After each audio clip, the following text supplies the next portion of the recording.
이제 3일 있으면 성탄절이죠. 그래서 지난 이틀 동안 저는 크리스마스 카드를 썼습니다. 여러분 한 분 한 분 생각하면서 크리스마스 카드를 쓰는데 마음이 얼마나 기쁘던지요. 여러분과 함께한 시간들을 생각해 보니까 참 너무 좋았습니다. 진즉에 좀 그렇게 할 걸. 앞으로 더 많은 분들을 생각하고 또 고마워하고 감사하는 그런 삶을 살았으면 좋겠다. 그런 생각입니다. 철이 너무 늦게 드는 건가요?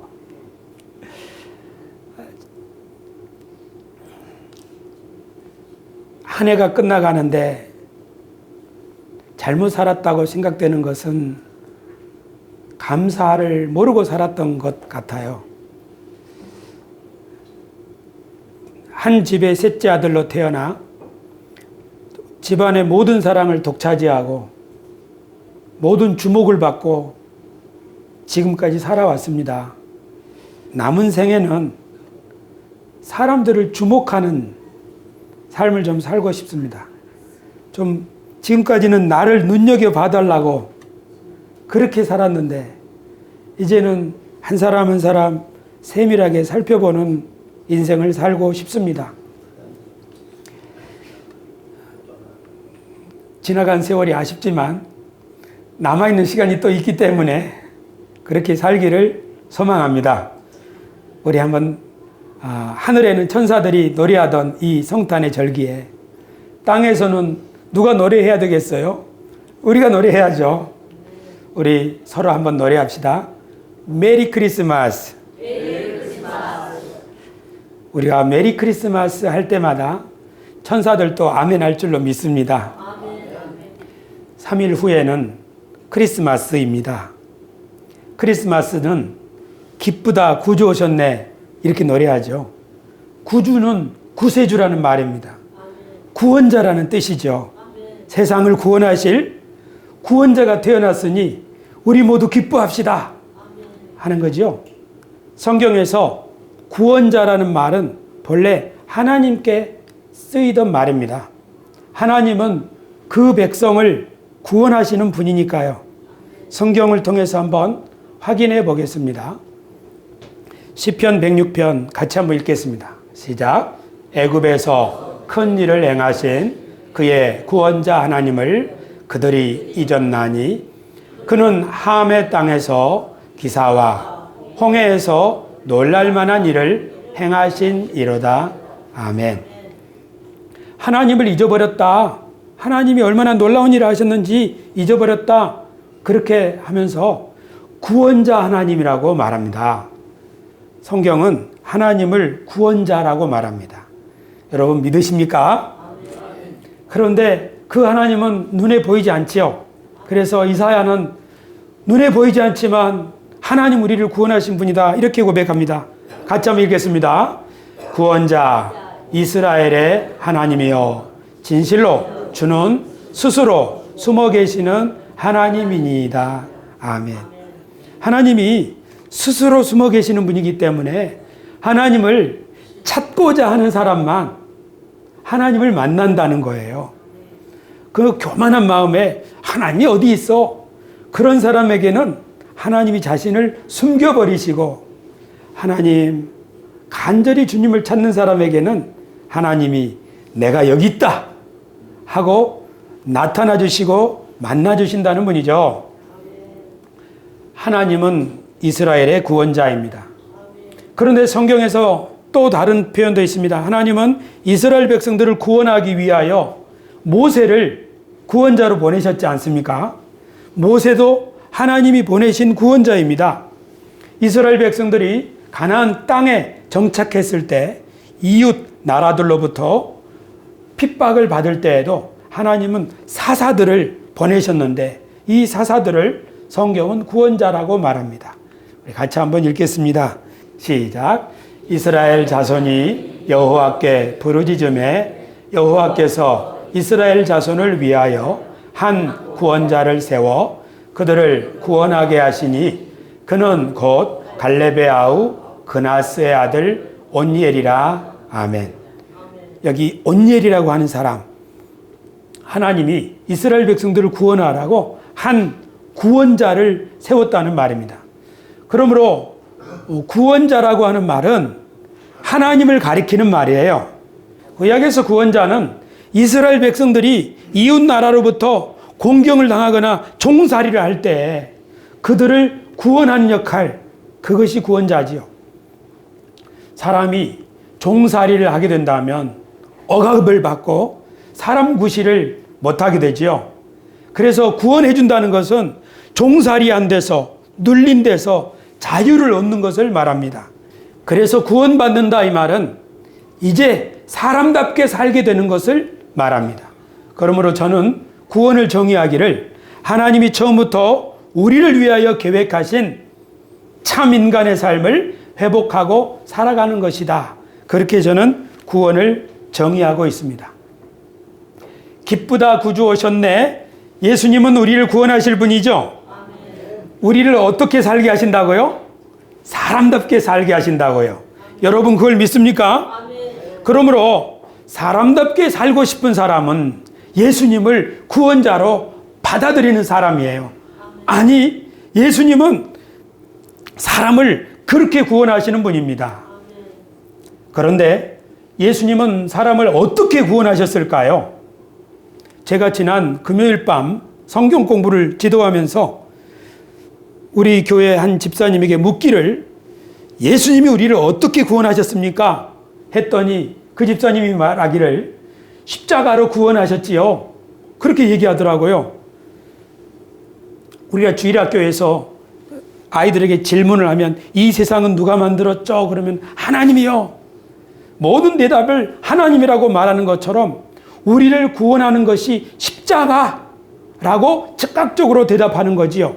하지만 예수님은 이 세상에 오셔서 어떻게 사람들을 구원하실 계획인지 그 구원의 청사진을 미리 말씀하셨습니다.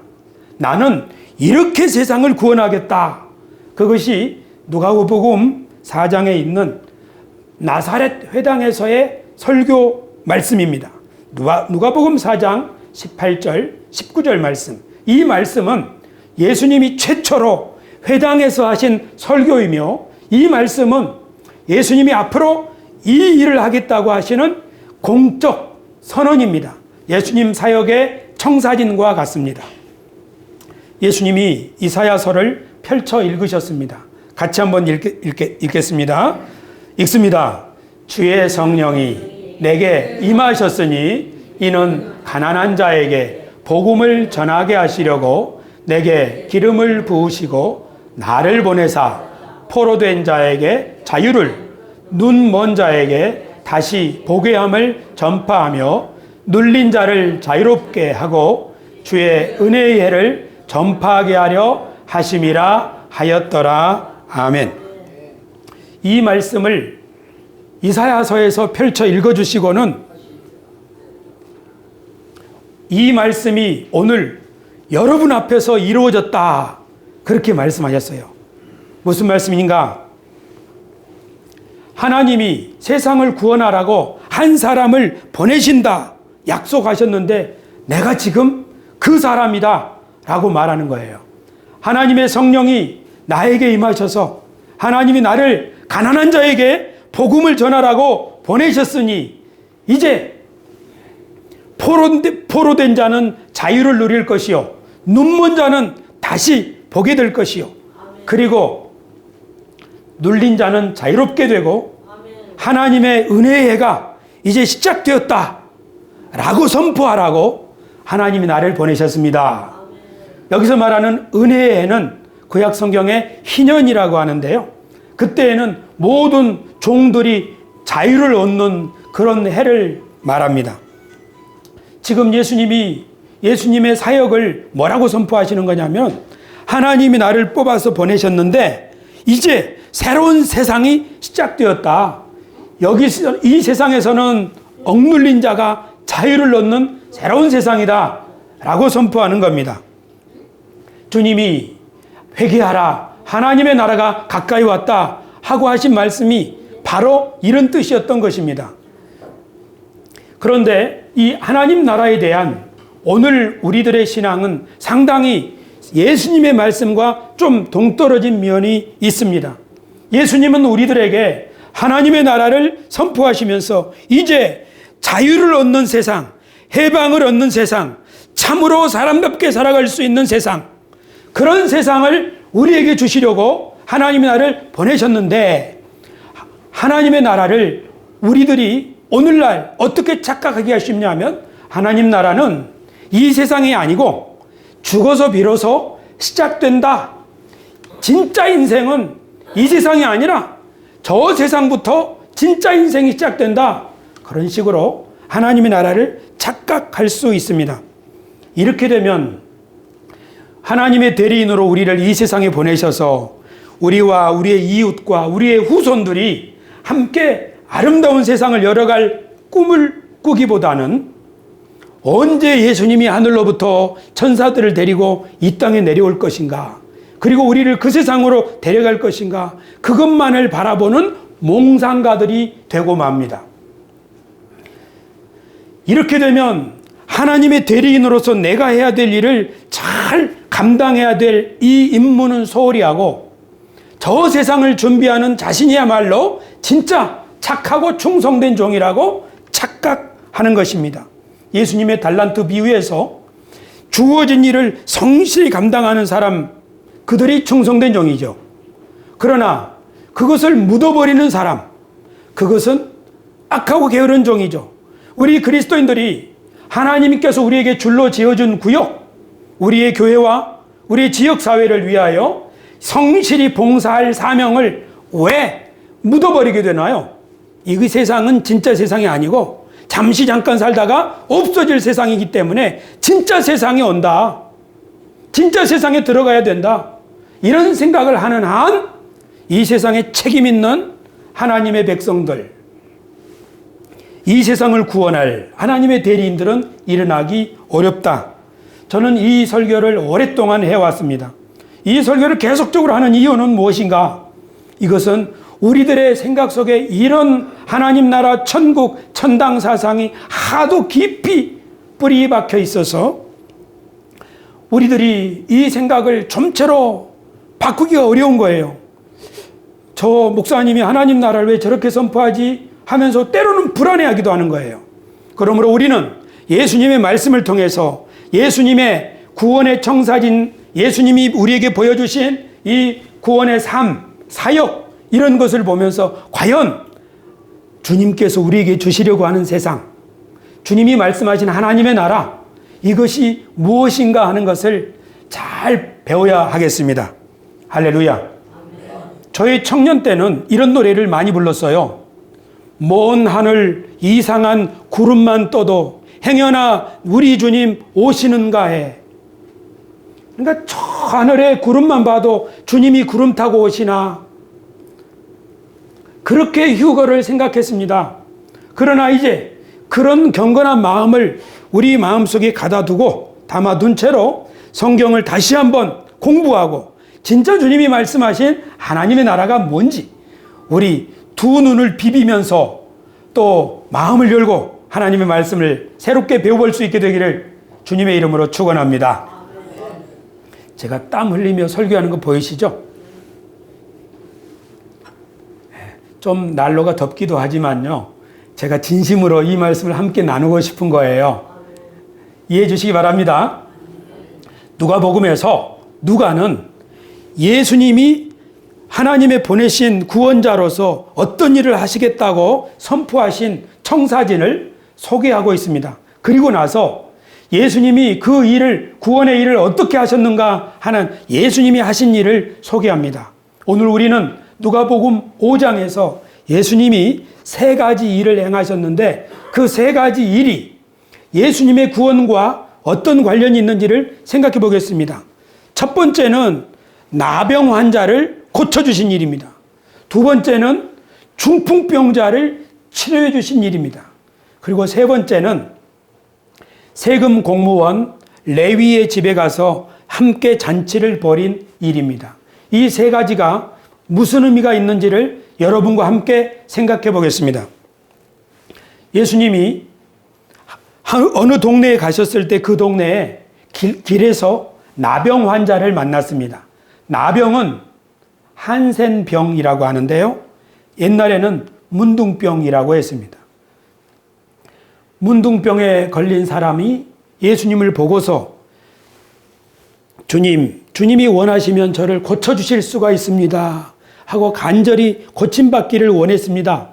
그때 예수님께서는 내가 원하노니 고침을 받으라 하고 그 나병 걸린 사람 손을 잡아 일으키셨습니다. 그랬더니 나병 걸린 사람이 순식간에 깨끗하게 고침을 받았습니다. 예수님은 그 사람에게 말씀하시기를 내가 고침받았으니 제사장에게 가서 내가 고침받았다고 하는 확인서를 받아서 동네 사람들에게 보여주어라. 그러면 동네 사람들이 너와 함께 더불어 살 수 있게 되지 않겠느냐. 나병이 무엇입니까? 우리나라는 전에 소록도라고 하는 섬이 있었지요. 나병에 걸린 사람들은 가족들과 단절됩니다. 공동체에서도 단절됩니다. 혼자 살아야 되는 것이죠. 철저하게 혼자 살아야 됩니다. 왜냐하면 나병은 전염성이 있기 때문입니다. 예수님이 그 사람을 치료해 주셨을 때 나병에 걸린 사람은 드디어 꿈에도 그리던 가족을 만나고 동네 사람들과 만나고 인간답게 사는 새로운 삶이 시작된 줄 믿습니다. 할렐루야. 예수님의 구원은 뭐라고요? 사람답게 살게 해주시는 거라고요. 예수님께서 말씀하시기를 내가 하는 일을 너희들도 할 것이요 이보다 더 큰 일도 하리라. 그렇게 말씀하셨는데 우리도 그럼 나병 환자를 치료할 수 있나요? 없지요. 우리가 어떻게 나병의 환자를 치료할 수 있습니까? 우리가 어떻게 나병 환자를 치료할 수 있나요? 우리는 못해요. 하지만 나병 환자처럼 철저하게 고립되어 있는 사람, 가족도 안 만나고 이웃도 안 만나고 그렇게 스스로 담쌓고 사는 사람에게 다가가서 친구가 되어주고 그 사람이 용기를 낼 수 있도록, 그래서 다른 사람을 만날 수 있도록 격려해 준다면, 그 사람이 밖으로 나올 수 있게 된다면 그 사람이 구원받게 되는 것 아닙니까? 할렐루야. 아멘. 나병이라고 하는 것은 사실 성경에서는 의심과 두려움의 상징입니다. 사람이 하나님을 의심할 때, 모세가 하나님을 의심하니까 하나님이 품속에 손을 넣게 하더니 나병이 걸리게 하잖아요.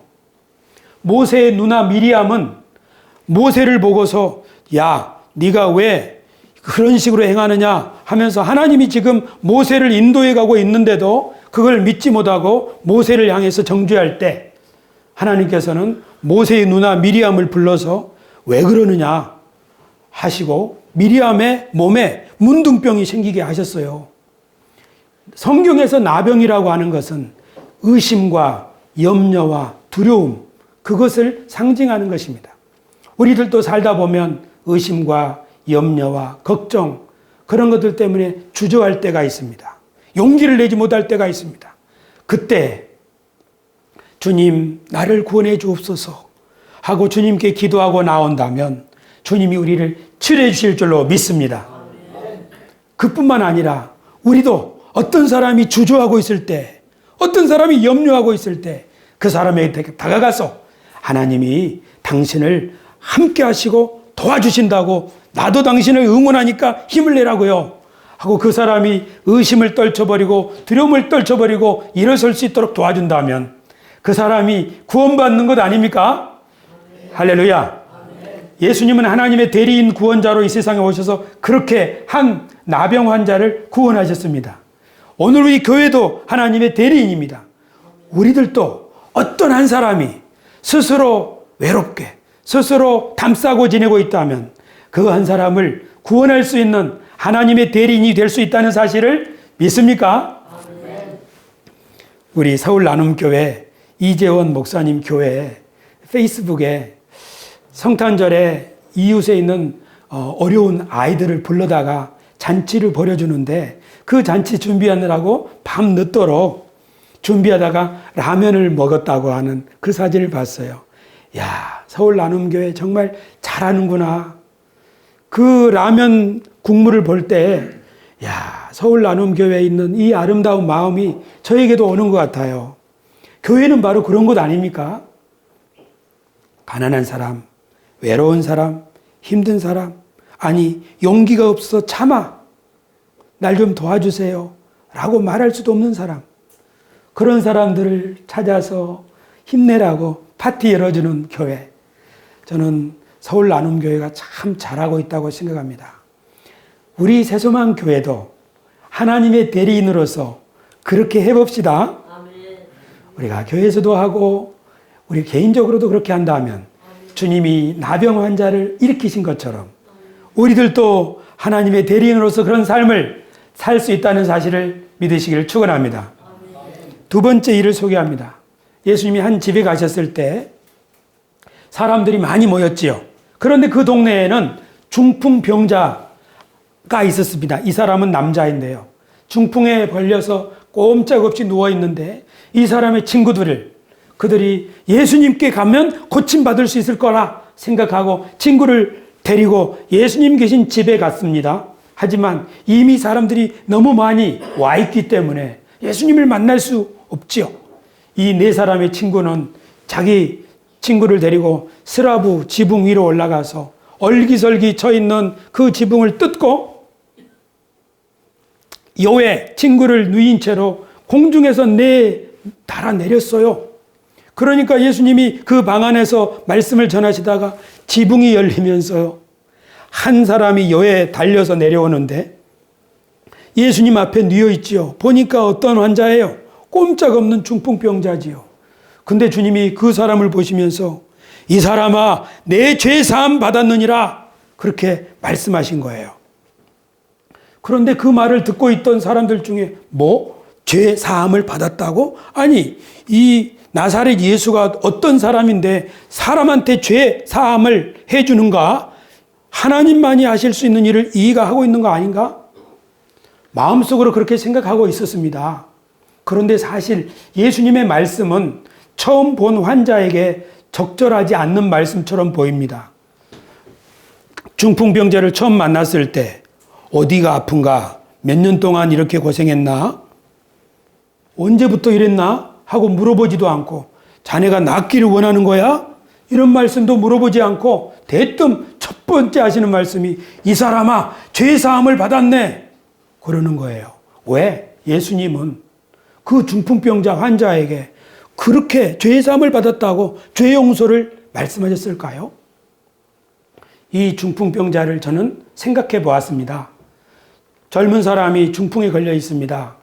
자기 한 사람 때문에 온 가족이 고통을 겪고 있습니다. 이 중풍병에 걸린 사람의 친척들이 또 이웃 사람들이 와서 병문안하고 가면서 하는 소리를 들어보니 쯧쯧 젊은 사람이 안 됐구만. 무슨 죄를 졌길래 저런 몹쓸 병에 걸렸단 말인가. 이 중풍병자는 병 걸린 것도 참 슬프지만 하나님 앞에 내가 무슨 죄를 지어서 하나님이 나를 이렇게 버리셨는가. 사람들도 다 그렇게 생각하고 있구나.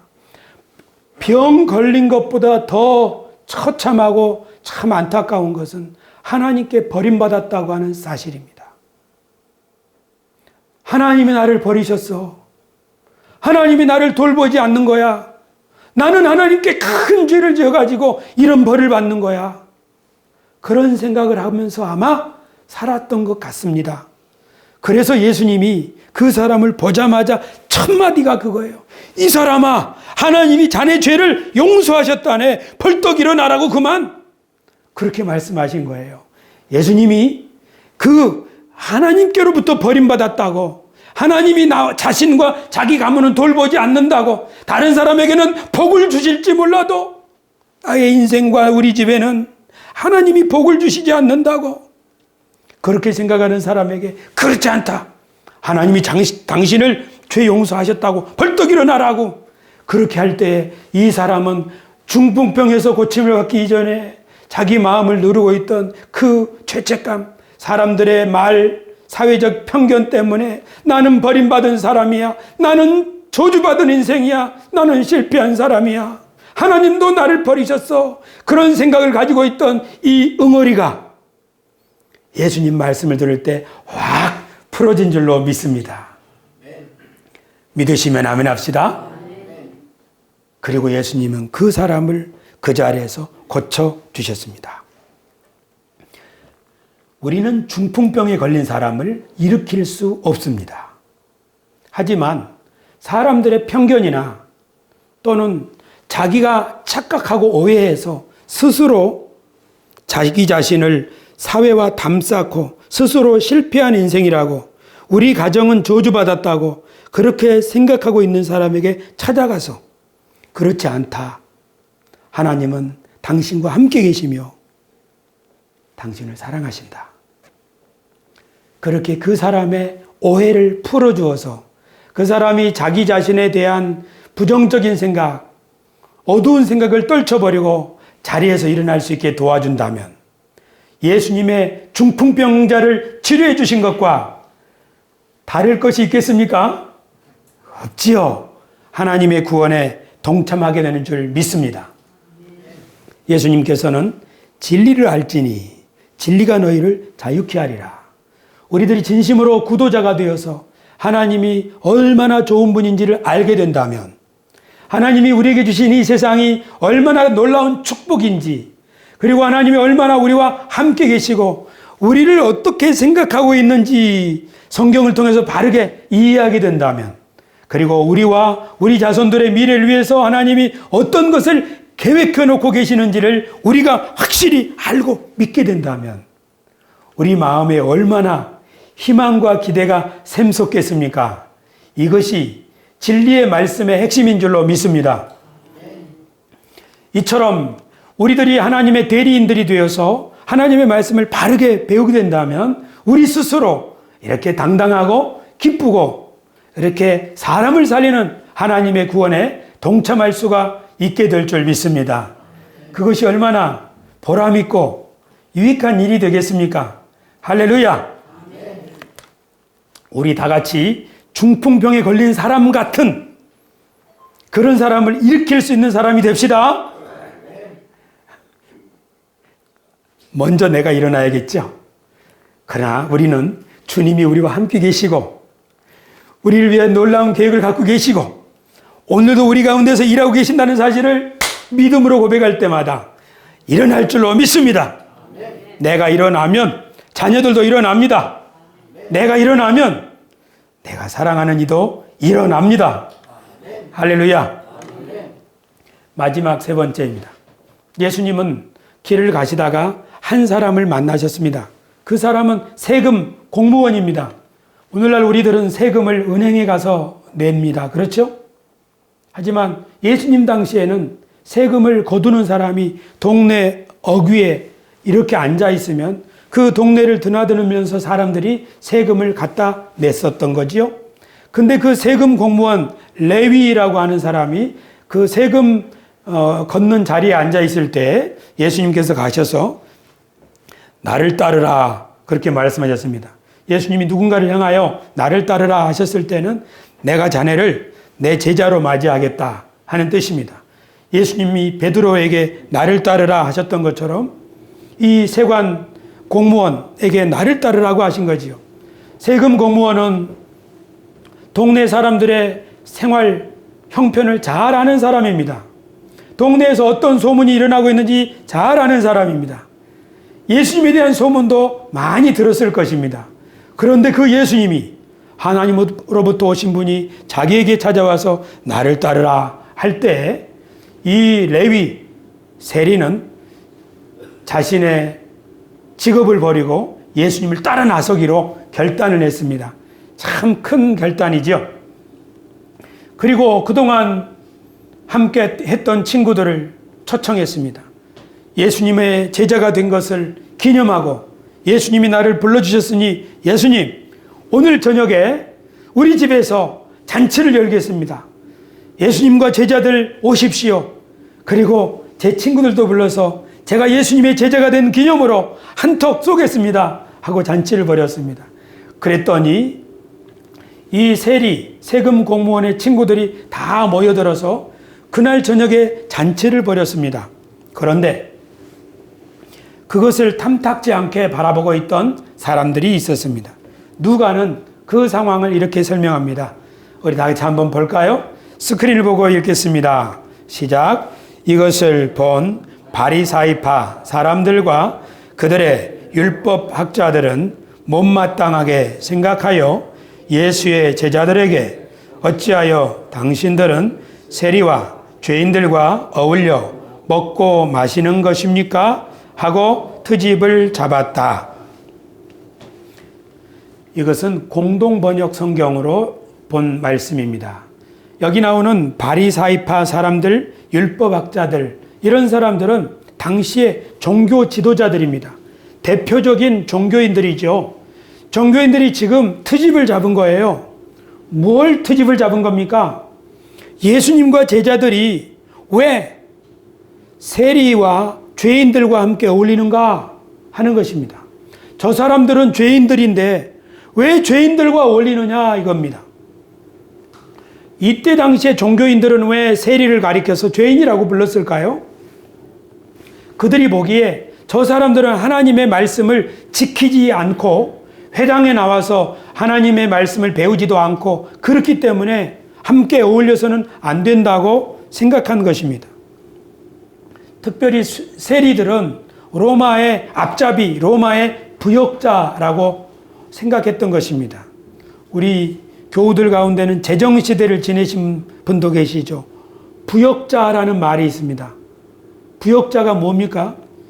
일본이나 또는 북한 공산군이 쳐들어왔을 때 자발적으로 일본의 앞잡이가 되거나 또는 어쩔 수 없이 일본을 위해서 일한 사람들, 그런 사람들을 부역자라고 하지 않습니까? 일본에 붙어서 나라를 배반해서 일하는 사람들이라는 뜻입니다.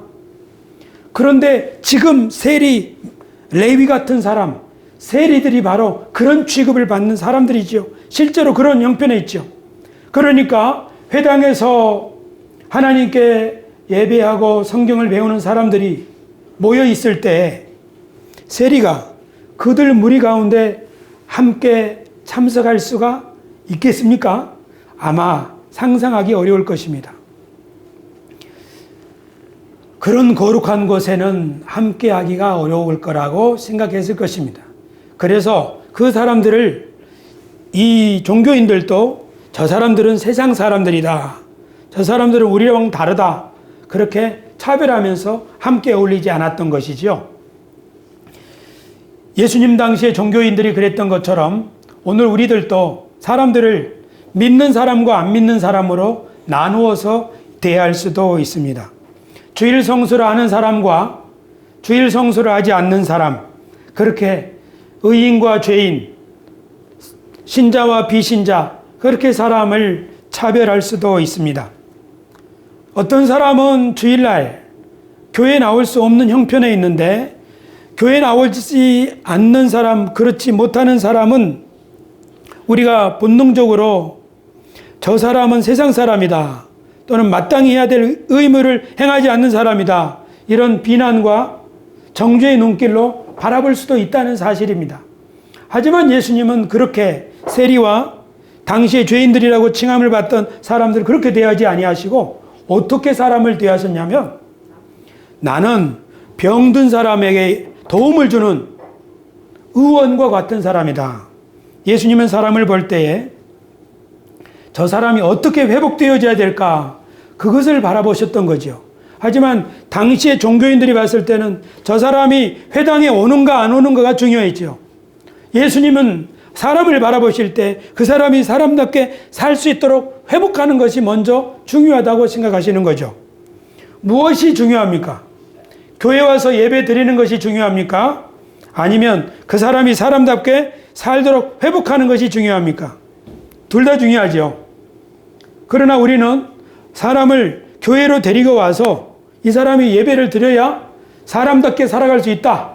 그렇게 구원받을 수 있다고 생각하기 때문에 사람들을 교회로 인도하려고 노력하는 것은 사실입니다. 하지만 이것은 때때로 부작용을 일으킬 수 있다는 사실을 알아야 합니다. 사람들을 교회에서 예배 드리는 사람과 그렇지 않는 사람으로. 예수님의 삶은 어떤 삶이었습니까?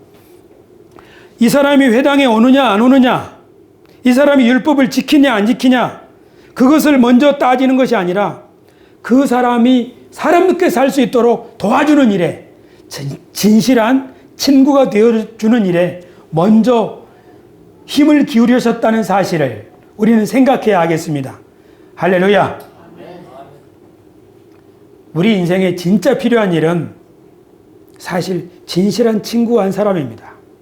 사람이 회복되고 새 사람이 되는 데는 진실한 친구를 만날 때 비로소 그런 일이 일어나게 될 줄로 믿습니다. 오늘 교회 오는데 우리 최성수 집사님이 초등학교 친구들과 요새 이 송년회를 하면서 바쁘다.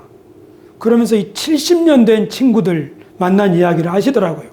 절반 이상은 이 세상을 떠났지만 그들과 만난다고. 그래서 제가 말했어요. 정말 저는 집사님이 부럽습니다. 초등학교 만난 친구들과 지금까지 우정을 쌓고 있다는 이 사실은 정말 귀하고 놀라운 일입니다. 예수님이 하신 구원의 일은 바로 이처럼 어떤 사람에게 진실한 친구가 되어주는 일이었습니다.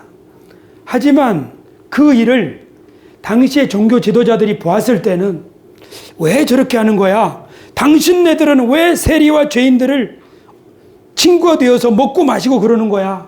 그렇게 비난했던 것입니다. 하나 더 했습니다. 종교인들은 이런 말도 했습니다.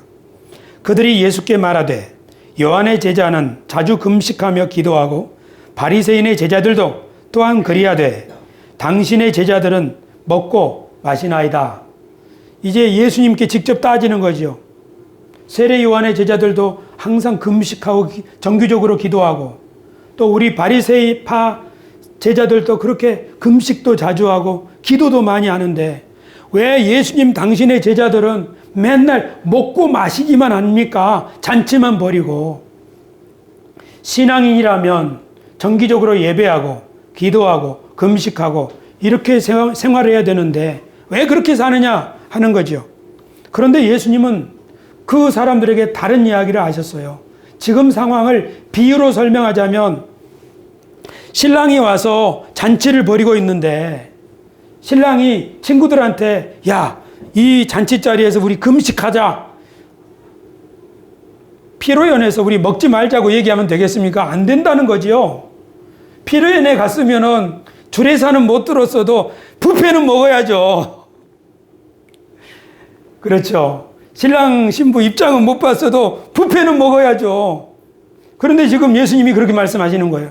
지금 우리 새로운 세상이 와서 새로운 하나님의 세상이 왔는데 너희들은 신앙인이랍시고 엄숙하게 금식하고 기도하고 우중충하게 그렇게 하는 것이 신앙의 본질이라고 생각하느냐? 하나님과 함께하는 삶의 본질이 무엇인가를 가르쳐 주겠다. 예수님께서는 하나님과 함께하는 삶이 얼마나 기쁘고 즐겁고 놀라운 삶인가 하는 것을 새롭게 가르쳐 주셨습니다. 할렐루야. 여러분 믿습니까? 우리 한번 인사합시다. 하나님 여러분과 함께 하십니다. 하나님 지금도 절대로 잊지 마시기 바랍니다. 설령 우리가 울면서 기도하더라도 아니 우리가 정말 금식 기도를 해야 될 상황이 오더라도 하나님이 나와 함께 하시고 나를 버리지 아니하셨고 나의 삶에서 일하고 계신다는 사실을 믿으시기를 축원합니다. 교우 여러분, 우리가 하나님을 어떤 분으로 생각하느냐에 따라서 우리 신앙생활은 달라질 수 있습니다. 하나님은 엄하고 무서운 분입니까? 아니면 따뜻하고 자비로운 분입니까? 하나님은 때때로 엄하고 때때로 자비로운 분입니까? 아니면 하나님의 선하심과 인자심이 영원한 분입니까? 여러분 어떻게 생각하세요? 하나님은 우리를 불꽃 같은 눈동자로 감시하는 분입니까? 아니면 하나님은 언제나 우리를 응원해 주시는 분입니까? 어떻게 생각하세요? 하나님은 우리를 이놈 언제 잘못하나 봐야지 그렇게 보시는 분입니까? 아니면 하나님은 우리를 야 괜찮아 일어나 내가 함께 해줄 거야 응원하고 격려하고 우리를 다시금 세워주는 분입니까? 여러분 어떤 하나님을 믿고 있으세요? 하나님은 우리가 하는 일에는 무관심한 분입니까? 아니면 우리를 위해서 세밀하게 모든 것을 준비하고 예비하신 분입니까? 어떻게 생각하세요? 하나님은 우리 아들의 결혼에는 무관심하나 봐. 그렇게 생각하면 안 됩니다. 하나님은 우리 아들의 삶에도 나의 인생에도 모든 것을 세밀하게 준비하고 계시는 분이라고 믿을 때 우리는 그때부터 감사를 시작할 수 있습니다. 할렐루야. 하나님은 우리의 노력과 우리의 참여는 필요하지 않으시고 너는 일할 거 없다. 내가 혼자 다 알아서 한다. 그렇게 하는 분입니까? 아니면 하나님은 우리를 불러서 야, 너도 같이 하자 하고 우리를 참여하게 하신 다음에 그 결과를 보고 함께 기뻐하시는 분입니까? 하나님 어떤 분이에요? 제가 보기에 예수님이 믿는 하나님하고 바리새인들이 믿는 하나님은 다른 거예요. 늘 금식하고 늘 기도하면서 내가 이렇게 기도하는데 너는 기도도 안 하고 제대로 살 수 있을 것 같아? 이렇게 말하는 사람들이 바리새인이에요. 그러나 예수님은 어떻게 하는 거예요? 야, 네가 자는 동안에도 하나님은 졸지 않고 너를 지키시는 분이야 하고 이렇게 세워지고 격려하는 사람, 그분이 예수님인 줄로 믿습니다. 제가 자주 말씀드렸죠. 저희 자녀들이 어렸을 때 제가 부목사였을 때 새벽 기도 가서 막 목이 터져라 기도하고 저희 집에 갑니다. 그러면 아이들이 잠을 자고 있죠. 그러면 나는 이렇게 새벽같이 일어나서 기도하고 하루를 시작하는데 너희들은 이렇게 잠만 자니? 그렇게 해가지고 어떻게 하나님의 복을 받겠어? 하고 자는 애들 깨워가지고 일어나라고 그러고 공부시키고 막 그랬어요. 그랬더니 출가한 저희 둘째 딸이 나는 아빠가 정말 싫어.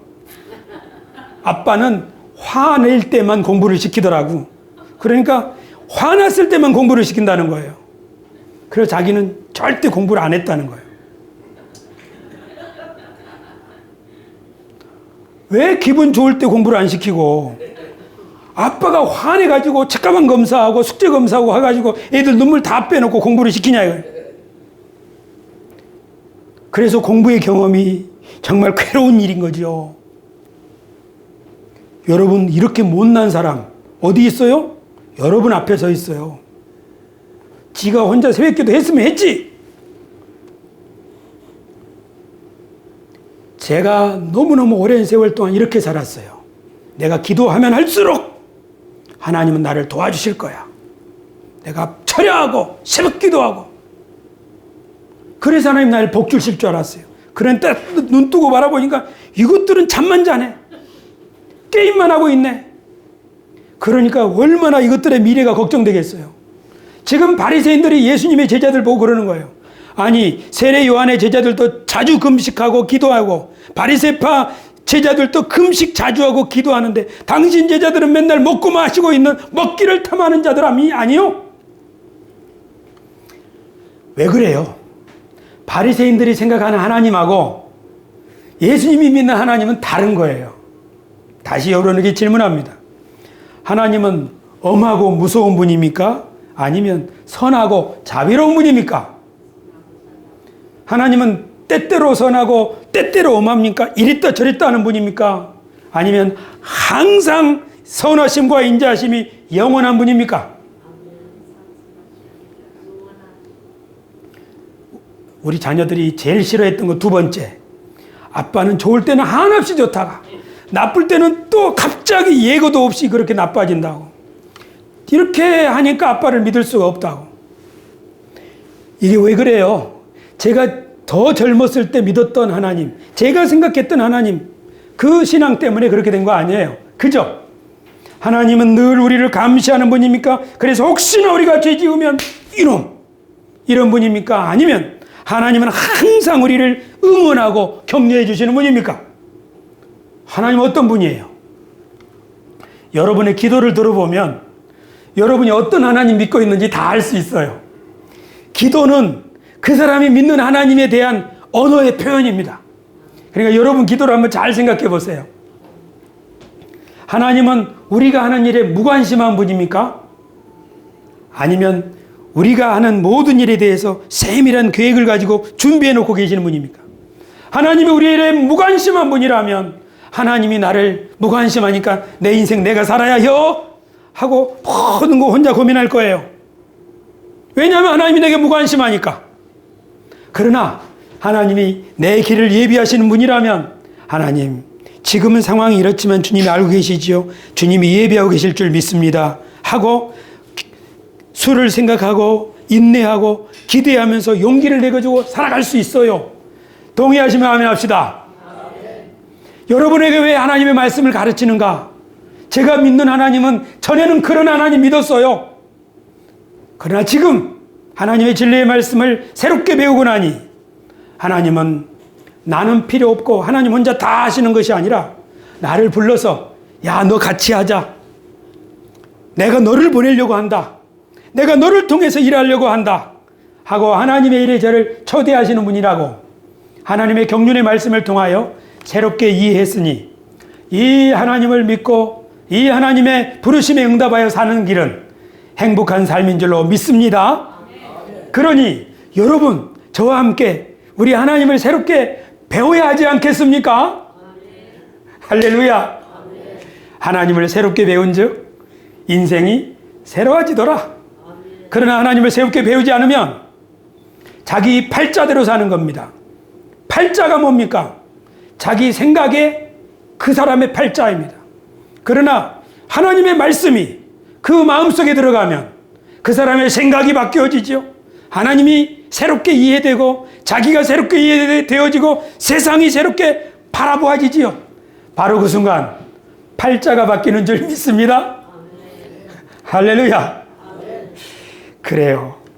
마지막 드디어 오늘 우리가 읽었던 본문, 이제 여러분이 이 말씀을 읽으면 예수님이 왜 이 말씀하셨는지 이해하실 겁니다. 제가 읽을 테니까 예수님이 이 말씀 왜 하셨는지 생각해 보세요. 또 비유하여 이르시되 새 옷에서 한 조각을 찢어 낡은 옷에 붙이는 자가 없나니 만일 그렇게 하면 새 옷을 찢을 뿐이요 또 새 옷에서 찢은 조각이 낡은 것에 어울리지 아니하리라. 왜 하셨는지 아시겠죠? 예수님과 제자들은 지금 새 옷 입은 거예요. 새 옷 입고 기쁘게 사는 거예요. 바리새인들은 지금 낡은 옷 입고 있어요. 군데군데 찢어진 옷. 거기다 맞추라는 거지요. 이 새 옷 찢어서 거기다 맞추면 둘 다 어울리지 않는 거야. 할렐루야. 예수님이 또 말씀하시기를 새 포도주를 낡은 가죽 부대에 넣는 자가 없나니 만일 그렇게 하면 새 포도주가 부대를 터뜨려 포도주가 쏟아지고 부대도 못 쓰게 되리라. 새 포도주는 새 부대에 넣어야 할 것이니라. 예수님은 지금 새 포도주를 가지고 오신 분이라는 겁니다. 그러므로 종교인들, 바리새인들의 생각이 지금 낡은 가죽 부대이기 때문에 이것을 감당하지 못하고 자꾸 지금 어떻게 하는 거예요? 터지기 직전이에요. 이게 터지면은 어떻게 됩니까? 예수님을 십자가에 못 박게 되는 것이죠.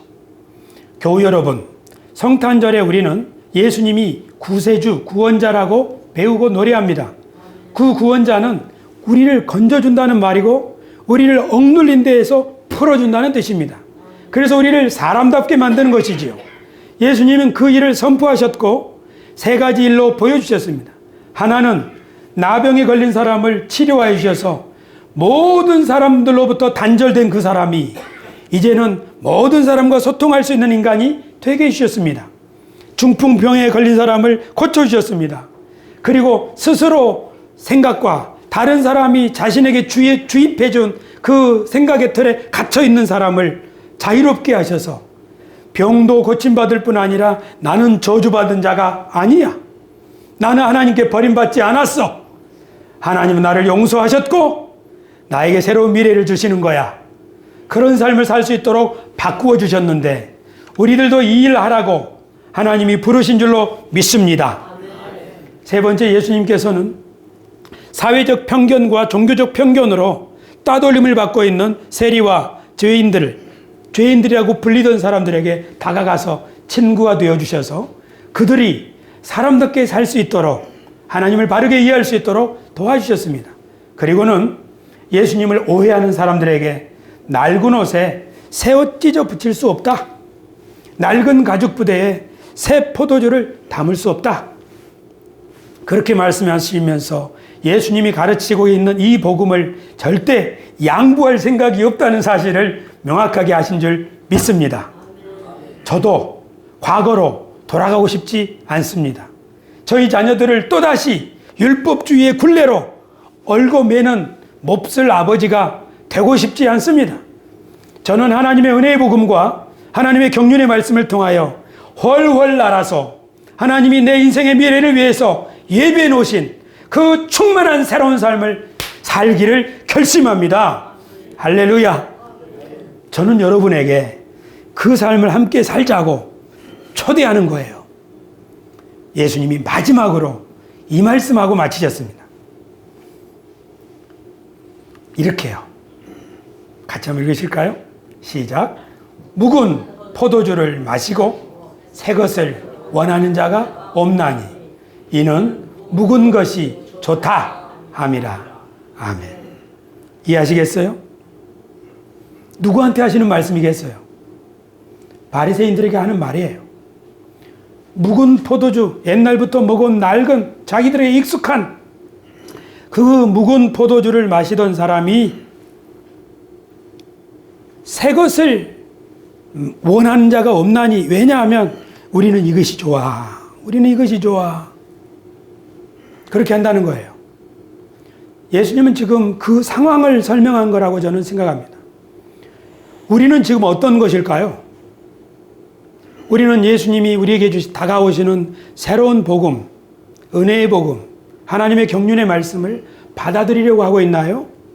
아니면 내가 평생 무거운, 내가 대대로 받아온 옛날 목사님들한테 들어온 이 말씀을 계속 붙잡고 있나요? 여러분에게 저는 이 말씀을 다시 한번 생각해 보자고 권면하고 싶습니다. 우리가 함께 예수님의 이 말씀을 마음속에 받아들여서 그 말씀이 우리의 인생을 얼마나 놀랍게 구원하는지 경험해 봅시다.